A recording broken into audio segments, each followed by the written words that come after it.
और ऋषि भी, उसको देवर्षि कहते हैं। और ऐसे देवर्षि जो है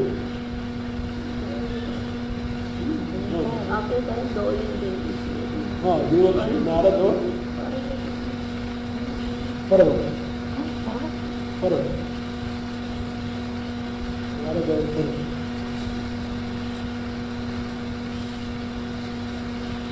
नारद शब्द का अर्थ होता है ज्ञानदाता।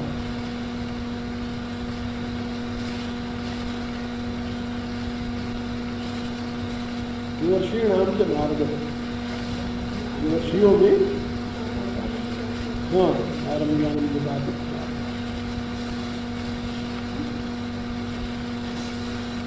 तो देवर्षि नाम से नारद। देवर्षियों में नारद मेरा स्वरूप है, मैं नारद है वो स्वरूप है भगवान की विधि से, क्योंकि उनका काम ही है ज्ञान दान करना। वाल्मीकि के भी गुरु है, व्यास के भी गुरु, दोनों के गुरु, दोनों महाविष्णु हुए त्रेता में द्वापर। नारद जी देते दुनिया को ज्ञान नारद ने दिया, इसीलिए तो नारद ज्ञान दिया।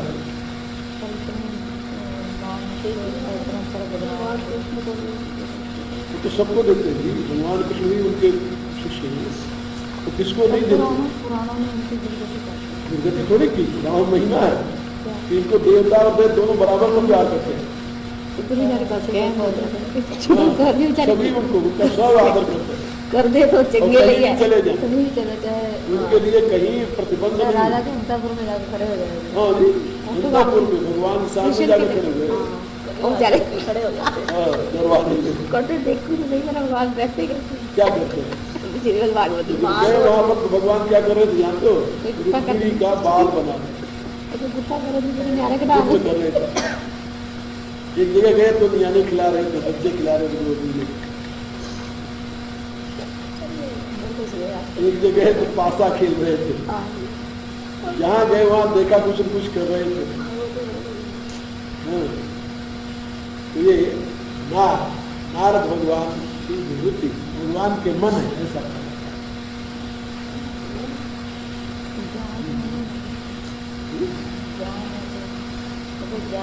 ज्ञान स्वरूप देवर्षि नाम चला। और देवर्षि है, कोई सामान्य ऋषि नहीं,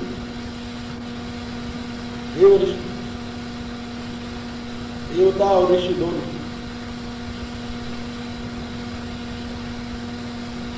देवर्षि नाम से नारद,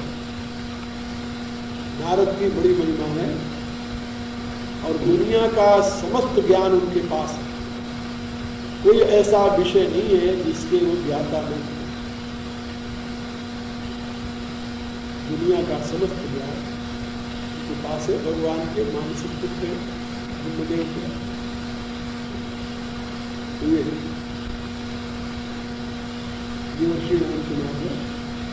गंधर्वाणाम चित्ररथ, कई गंधर्व हैं, हा हा हु सुंदरू, कई गंधर्व। उसमें चित्ररथ नाम का गंधर्व जो है तो मेरी विभूति है। गंधर्व लोक जो है एक लोक है, और दिव्य लोकों में एक लोक है, और उसके अधिपति उसमें निवास करने वाले गायक लोग होते हैं। उससे गंधर्व शब्द का अर्थ सूर्य होता है। गंधर्व शब्द का सूर्य, गाम धारे, गाम कहते हैं किरणों, ये भी एक अर्थ होता है। वेद सब जगह नहीं, वेद में गंधर्व शब्द का सूर्य किया गया है। यहाँ गंधर्व एक लोक है, गंधर्व लोक के ही लोग थे जो उसे बांध करके ले जा रहे थे दुर्योधन को, अर्जुन ले जाकर। हाँ, पृथ्वी लोक के लिए।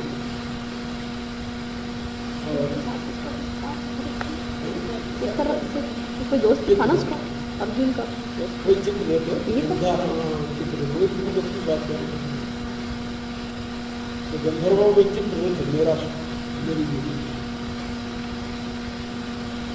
कई गंधर्व हैं, बड़े प्रसिद्ध गंधर्व हैं। इनमें से कितने हैं? हाहा हूहू विश्वावसु तुम्बरु, तो है ना? हाहा हूहू विश्वा विद्यावसु, विद्यावसु तुम्बरु चित्र। इनमें से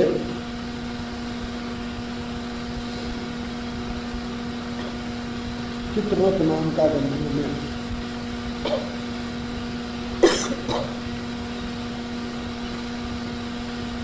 समस्त विद्याओं के स्रोत भगवान नारद भगवान की विभूति, समस्त दिव्य शक्तियों का स्रोत अश्वत्थ भगवान की विभूति और सामगान करने वालों में श्रेष्ठतम गायक गंधर्व भगवान की विभूति गंधर्वाणाम चित्ररथ। और सिद्धा नाम कपिलो मुनि। सिद्धा नाम माने जो बिना साधन के सिद्धि प्राप्त करते हैं उनको सिद्ध कहते हैं। जो साधना करके सिद्धि प्राप्त करते हैं वो नहीं, उनको जन्म सिद्ध कहते हैं। तो जन्म सिद्ध कितने हैं? सनक, सनंदन, सनातन, सनत कुमार, सन और सनत सुजात।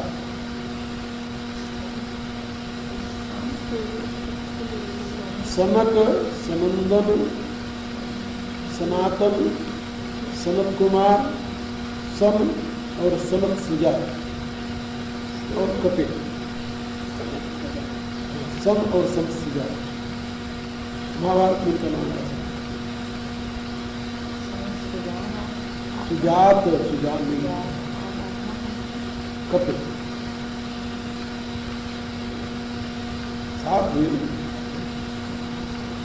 सन, सनत सुजात, सनत, सनंदन, सनातन, सनत। चार तो वही है, चार वो हुए, तीन चार भाई हो, तीन ये सात है। इनको जन्म सिद्ध कहते हैं। इन्होंने सिद्धि पाने के लिए कोई साधना नहीं की, ये सहज सिद्ध है, जन्म सिद्ध है।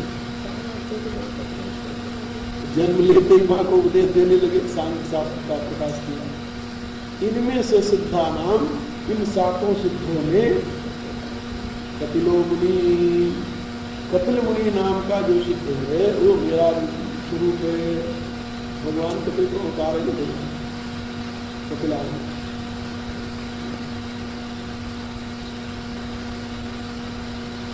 सात सहज सिद्धों में भगवान कपिल भगवान के अवतार है, भगवान की विभूति है।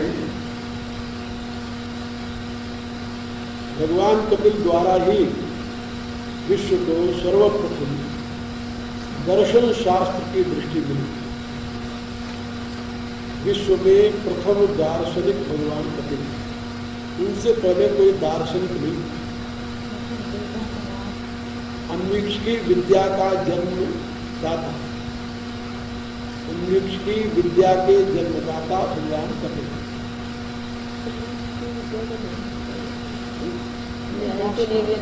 दर्शन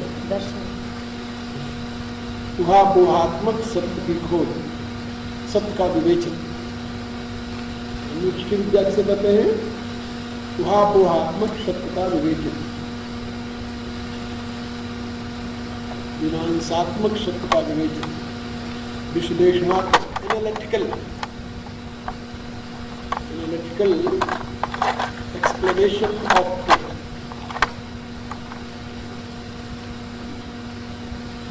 इसके जन्मदाता भगवान कपिल। उससे पहले अन्वीक्ष की विद्या नहीं थी। वेद तो था, तो वेद के युक्तियुक्त व्याख्या प्रदान करने वाले, सत्य और असत का निर्णय करने वाले, कर्म को हटा करके ज्ञान की प्रधानता प्रतिष्ठित करने वाले। ना उससे पहले सांख्य योग था ही। सांख्य के यही प्रवर्तक है, इसलिए बिंदु ने नाम रखा उसका सम्यक ज्ञान। सांख्य योग के प्रवर्तक है,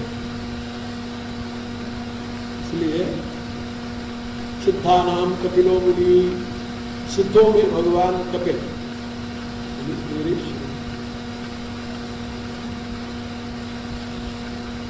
हम जिस विचार का दुनिया में प्रचार कर रहे हैं ये तत्व तो कापिल मत, कापिल सिद्धांत, भगवान कपिल का सिद्धांत। और यदि कोई ये समझना चाहे कि इसका मूल आधार क्या है, तो ब्रह्म की उभयात्मक अभिव्यक्ति, ब्रह्म की उभयात्मक अभिव्यक्ति, identical entity of nature and spirit, nature and supreme consciousness.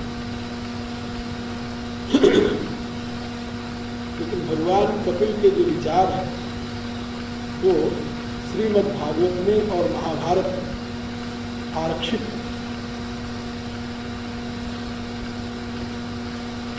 मेरी एक राय क्या है बहुत वर्षों की कि महाभारत से लेकर के जहाँ अब तक के सारे ग्रंथों में जहाँ भी कहीं कपिल की विचारधारा हो उसको सबको मैं संकलित करके एक पुस्तक तैयार करके उसे समाप्त कर। सांख्य मत के विषय में बहुत भ्रांतियां फैली, इसीलिए कई विद्वान इसमें सवाल जाते नहीं, अर्जुन विषय में क्या हुआ कि सांख्य मत ही एकमात्र ऐसा सिद्धांत जो सारे विश्व को गाय। तो आचार्य शंकर जो अपने सिद्धांत की प्रतिष्ठा करने लगे उन्होंने सांख्य मत का खंडन किया। सांख्य मत के खंडन का उनका आधार था ईश्वर कृष्ण की कारिका, लेकिन मेरे विचार से ईश्वर कृष्ण की कारिका सांख्य मत का यथार्थ और बोधन नहीं करा। उन्होंने दो कारणों से उसका खंडन किया, लेकिन अपने खंडन में उन्होंने लिखा है कि यद्यपि मैं इसका खंडन करने जा रहा हूं, विद्वत समाज इसे स्वीकार नहीं करेगा। कारण यह है कि सांख्य मत के खंडन के पश्चात जो ये मायावाद है, भ्रांतिवाद, उसने देश का सर्वनाश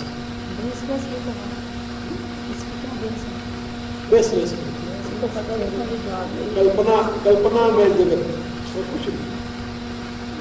तो जैसे कहते रहे ना कि गंधर्व नगर के समान है सारा विश्व है, तो सारा विश्व गंधर्व नगर था कि नहीं था, लेकिन उसकी फिलॉसफी जरूर गंधर्व नगर थी। लेकिन दुर्भाग्य है कि अन्य जितने आचार्य हैं उसके खंडन में रहे, सब ने खंडन किया, सबने सांख्य मत का उत्पादन किया, रामानुज से लेकर सब नीचे। लेकिन उनके बाद उनके संप्रदाय में कोई विद्वान नहीं, सभी रामानुजाचार्य के विद्वान न होने के नाते सारे भारत में 4 मठ की प्रतिष्ठा होने के नाते शंकर मत का ही प्रचार हुआ।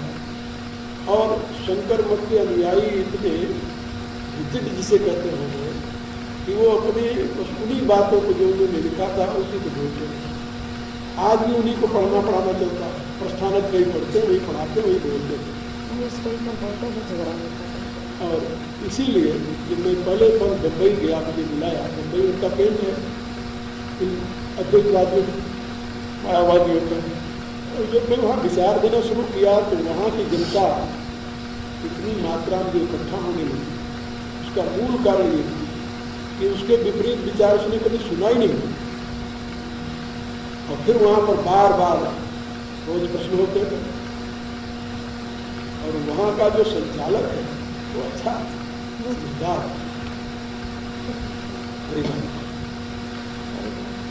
उसने कहा कि स्वामी जी ये पहला अवसर है जो कि इस स्टेज पर बैठ कोई शंकर मन को चैलेंज किया,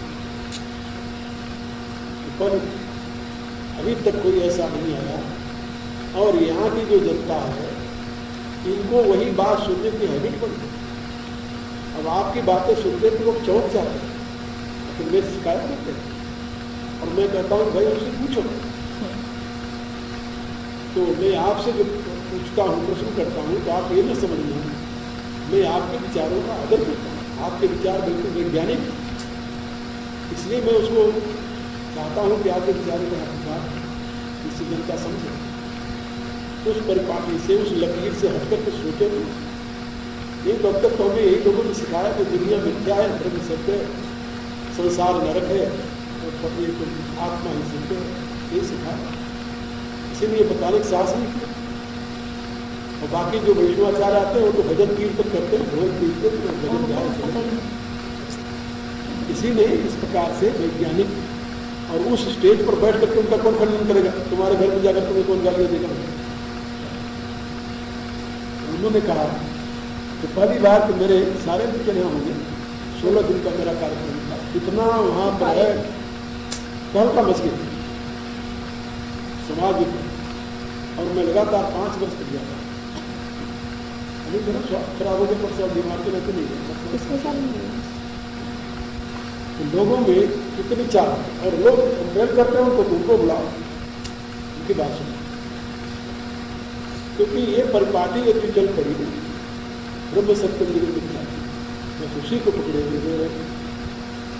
इसके विपरीत जो विवेकानंद के विचारों का आदर हुआ, विवेकानंद इसको भी जगत मिथ्या का विरोध विवेकानंद ने भी किया, लेकिन बाद के उसके जो अनुयायी है वह वो सब उसी के शंकर का। विवेकानंद ने कोई ग्रंथ को दिया नहीं दार्शनिक रूप में, तो अपने जो बोलते थे उनका संकलन, लेकिन दार्शनिक रूप में तो आया तब जब गीता पर उपनिषद पर भाष्य निकाले, तब वो स्थान पाती दर्शन के आधार पर। उसने कोई टीका तो लिखी नहीं, किसी पर भाष्य भी किया, कोई कमेंट्री नहीं की। इसलिए अब उसके संप्रदाय के जितने लोग हैं सब वही शंकर भाष्य लेकर दो रहे हैं, कोई प्रश्न कोई मिथ्या बात नहीं।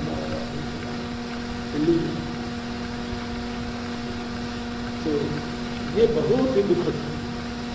भगवान कपिल के विचार की जब प्रतिष्ठा होगी, जब संसार को व्यक्ति यथार्थ दृष्टि से देखना शुरू करेगा, तभी तो उसके लिए कोशिश करेगा, उसके विकास के लिए, उसके व्यवस्था के लिए कोशिश करेगा। ये जो मेरे दृष्टिकोण है। अच्छा, अब कपिल के नाम पर ये फैलाया गया। एक तो कपिल अनीश्वरवादी थे, उन्होंने ईश्वर को नहीं माना। दूसरा ये फैलाया गया वो बहुपुरुषवादी थे, और तीसरा फैलाया गया वो प्रकृतिवादी, प्रकृति को स्वतंत्र माना। यहाँ की ये तीनों भ्रांति श्रीमद् भागवत में पढ़ो तो भगवान तो स्वयं बोल रहे हैं, अनीश्वरवादी कैसे होते? स्वयं भगवान है, स्वयं भगवान। वहाँ तो अनीश्वरवाद का प्रश्न नहीं पैदा हो। और यहाँ पर मोक्ष की व्यवस्था हो, ब्रह्म में लीनता की व्यवस्था हो, यहाँ पर बहुपुरुषवाद कैसे हो सकता है?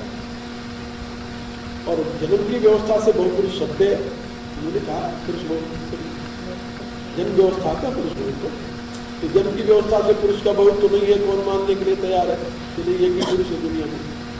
अकल के दुश्मन, पुरुष तो बहुत हो ही, मोक्ष तुम्हारा होगा हमारा तो नहीं होगा। यदि हमारी तुम्हारी एकता है तो तुम्हें जब मोक्ष हो जाएगा तुम्हें भी मोक्ष हो जाना चाहिए, लेकिन तुम मोक्ष पालो हम बंधन में रहे, इसका अभिप्राय क्या? इसका अभिप्राय हमारे तुम्हारे भी भेद है, तो मोक्ष पा लिया हम बंधन में रह गए, और नहीं तो जो एक का मोक्ष हुआ तो सबका मोक्ष हो जाता यदि एक ही पुरुष होता था। और नाद्वैत विरोधी तत्व परत्व, अद्वैत जो वेदांत था वो तो तत्व परत्व है, तत्वतः एकता है। इसीलिए मैंने कहा है तत्वतः कुछ भेद ना, विभो भेद काल है, तो ब्रह्म है ना बावरे पर ब्रह्म ही का लाल है। ये मैंने जो सिद्धांत व्यक्त किया है उसका अभिप्राय है। तो ये जो मैं एक महात्मा और हुए काफी शांत को विचारित करने के लिए वहाँ पर पीठ बनाया, बड़ा काम किया बहुत, और उन्होंने काफी खत्म किया। हमारे पास एक पुस्तक है और वो वहाँ पर काफी मठ की स्थापना की, तो वहाँ से प्रचार करते थे।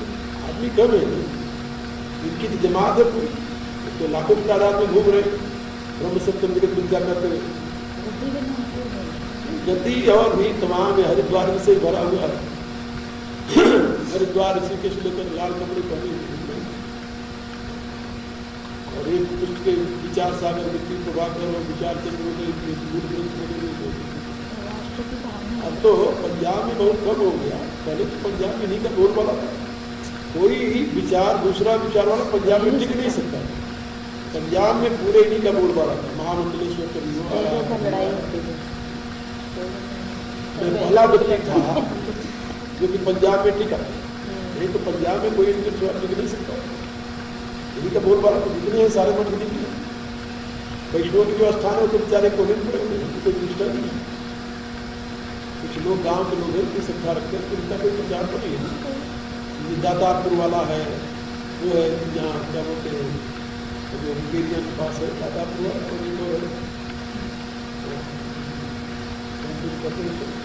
ध्यान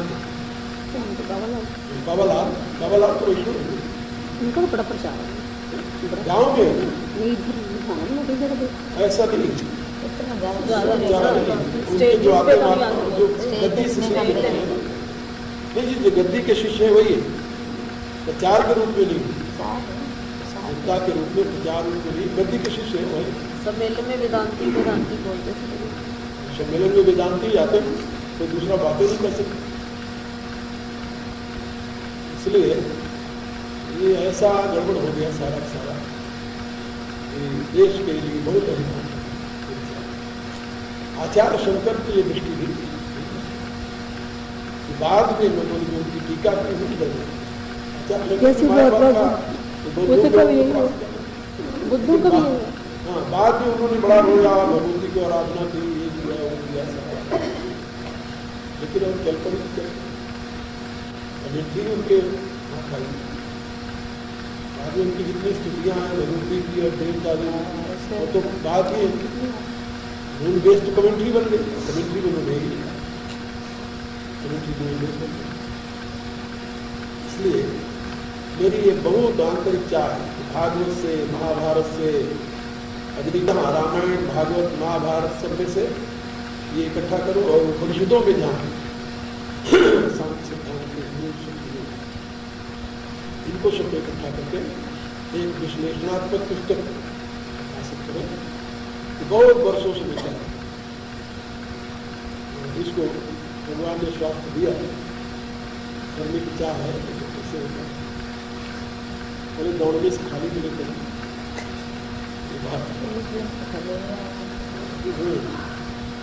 और साथ साथ पुस्तक सारे इकट्ठा कर मिल नहीं सकते। चलो जो भगवान की इच्छा होगी, इसीलिए हमने ये भूमि चुनी। भगवान कपिल का एक ही जन्म स्थान, ये कहीं पैदा, दुनिया का सबसे पहला दार्शनिक इसी क्षेत्र में है।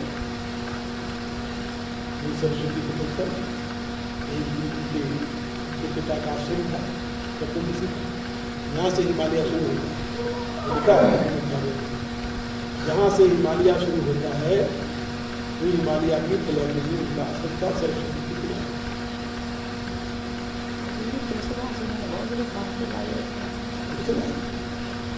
तुलसीदास ने मायावाद में कर दिया।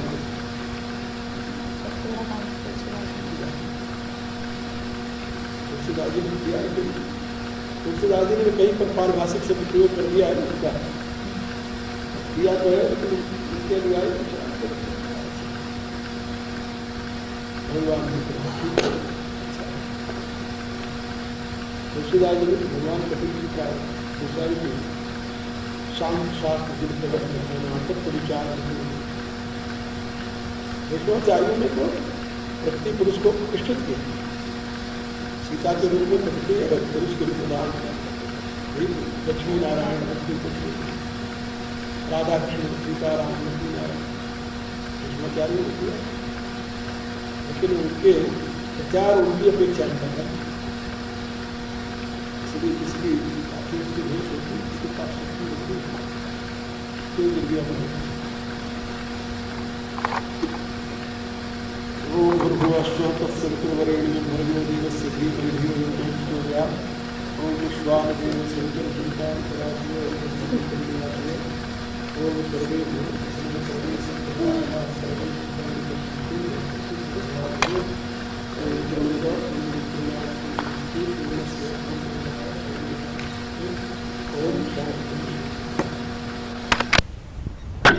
वो भगवान का स्वरूप माना जाता है।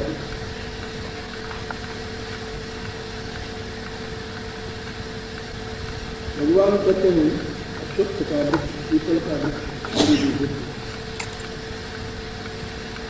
और देवर्षियों में नारद मेरी विभूति है, गंधर्वों में चित्ररथ मेरी विभूति है, और सिद्धों में भगवान कपिल मुनि मेरी विभूति। इसमें विभूति की कई श्रेणियां,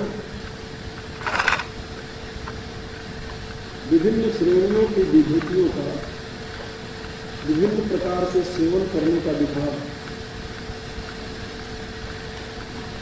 यहाँ एक ही श्लोक में वृक्ष, देवर्षि, गंधर्व और मुनि इनका वर्णन किया है। इसमें से हर एक के सेवन का अलग अलग विधान है। भगवान को किन किन भावों में चिंतन करना चाहिए, किन किन रूपों में ध्यान करना चाहिए, ये प्रश्न है। इस प्रश्न के उत्तर में भगवान ने समझाया है कि इन रूपों में मेरा चिंतन करना चाहिए। पीपल वृक्ष के सामने जाओ तो भगवान को स्मरण करके प्रणाम करो। देवर्षि नारद यदि सौभाग्य से मिल जाए कभी कहाँ मिलने वाला, मैं चित्ररथ गंधर्व मिलने वाला है, हमें तो भगवान कपिल मिलने वाला है।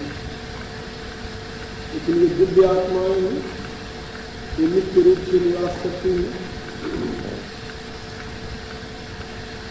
इसलिए इनका चिंतन करने पर कभी भी इनका साक्षात्कार हो सकता है। इन विभूतियों में कुछ मोचल है, कुछ इमोचल है, कुछ नाशवान है, कुछ अविनाशी है। जैसे यहाँ पर देवर्षि नारद एक कल्प तक इनकी स्थिति रहती है। भगवान कपिल ये अविनाशी तत्व है, कल्प तक इनकी स्थिति रहती है। इनका तो ध्यान करने से कभी भी किसी भी अवस्था में ये कृपा कर सकते हैं। लेकिन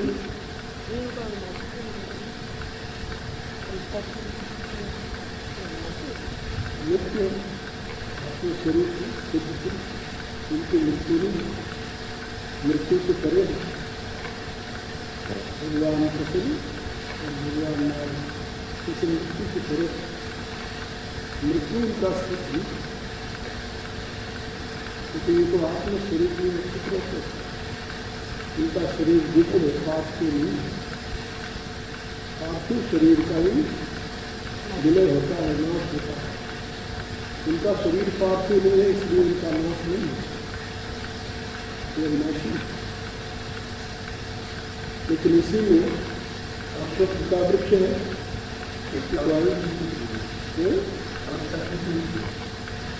कल्प में सृष्टि रहती है, सृष्टि के प्रारंभ और अंत का नाम कल्प है।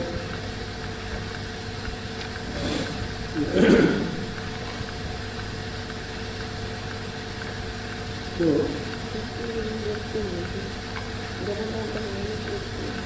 हाँ, जन्म मरण नहीं होता है। एक तो जब चाहे तब जहाँ चाहे वहाँ प्रकट होगा, दिव्य शरीर में निवास करते हैं। लेकिन वहीं पर यहाँ पर दिव्य शरीर के निवासी देवर्षि नारद और कपिल को विभूति बताया। वहीं पर अश्वत्थ भी भगवान की विभूति है। पीपल का वृक्ष भी पैदा होता है और सूख भी जाता है। वहीं पर गंधर्व नाम का चित्रनाथ नाम का गंधर्व भी है, जिसके जीवन की एक सीमा विशेष है। मेरे कहने की प्राय कि भगवान को इन विभूतियों की कोई एक श्रेणी नहीं। अब आगे देखिए पशुओं की उच्च ईश्वरस्वत्वानाम विद्यमान अमृतोद्भवम, अमृत से उत्पन्न हुआ उच्च श्रोत नाम का अश्व जो है, घोड़ा जो है, तो भगवान कहते हैं मेरी विभूति। समुद्र मंथन से 14 रत्न निकले। 14 रत्नों में एक उच्च श्वसन नाम का घोड़ा भी निकला, ऐरावत नाम का हाथी निकला, उच्च श्रोसन नाम का घोड़ा निकला, कल्प वृक्ष निकला और विष निकला, अमृत निकला, चंद्रमा निकला, लक्ष्मी निकली, कौस्तुभ मणि निकली। तो श्री मणि रंभा वारुणी सुनील कंठ गजराज,